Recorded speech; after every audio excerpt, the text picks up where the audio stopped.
The prophet Micah. He's got just a cool name, Micah. It means, who is like the Lord? Who is like the Lord? He's really named for an earlier prophet from earlier in Israel's history, a guy named Micah ben Imlah.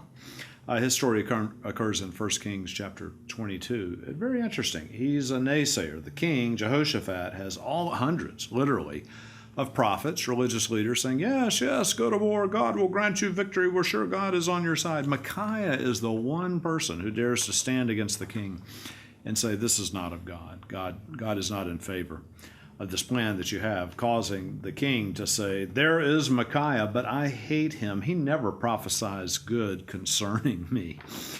The king.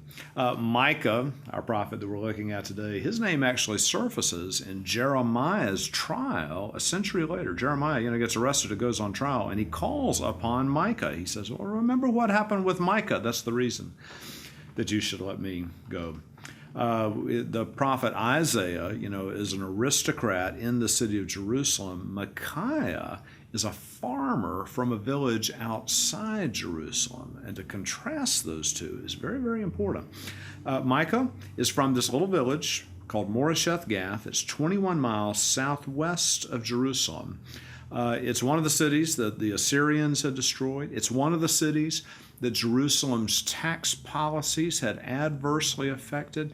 Everything that Micah experienced in his village, all the evils there really were caused by the foolish policies in the city of Jerusalem. Their politics were hurting him before it was hurting the people in Jerusalem. Their tax policies were squashing poor farmers like himself. So he travels to Jerusalem from his little hick town, and he preaches a sermon to anyone that will hear in Jerusalem.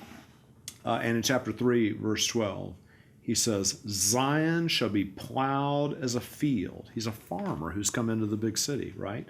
Zion shall be plowed as a field. Jerusalem shall become a heap of ruins, and the mountain of the house a wooded height.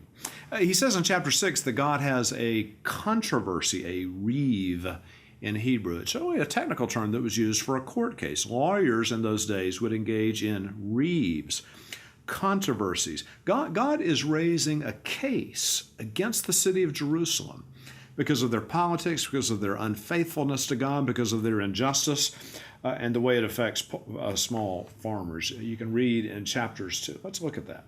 At the beginning, in chapter 2 of Micah, we see this. He says, woe to those who devise wickedness and work evil. When the morning dawns, they perform it.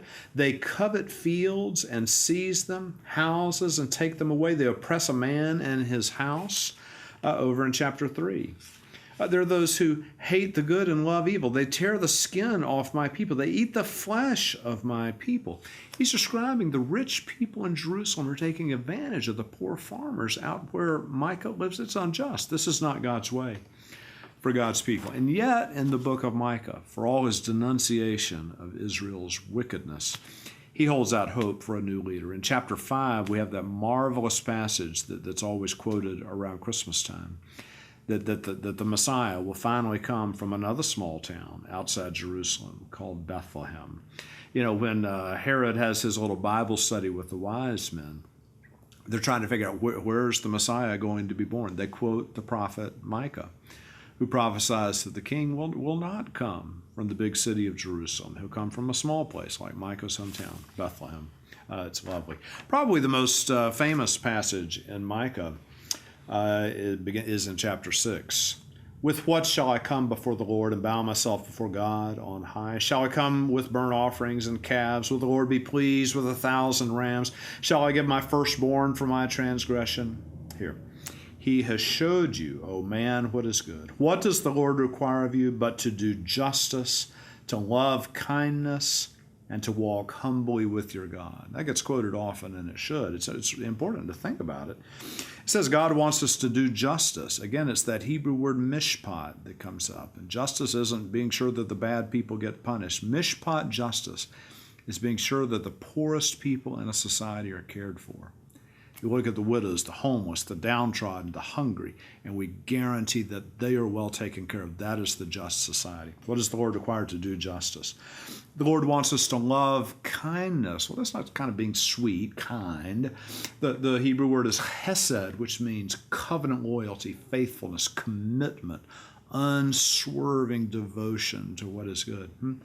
And then God wants us to walk humbly with God. This is what God expects of God's people. God is ready to come. God is ready to deliver the people. God is ready for a new beginning. But it seems to be, according to Micah, that the prerequisites are that we get serious about mishpat, justice, that we get serious about kindness, hesed, a devotion to the good, that we become humble instead of arrogant. Micah is a short but lovely book. I hope we enjoy studying it together.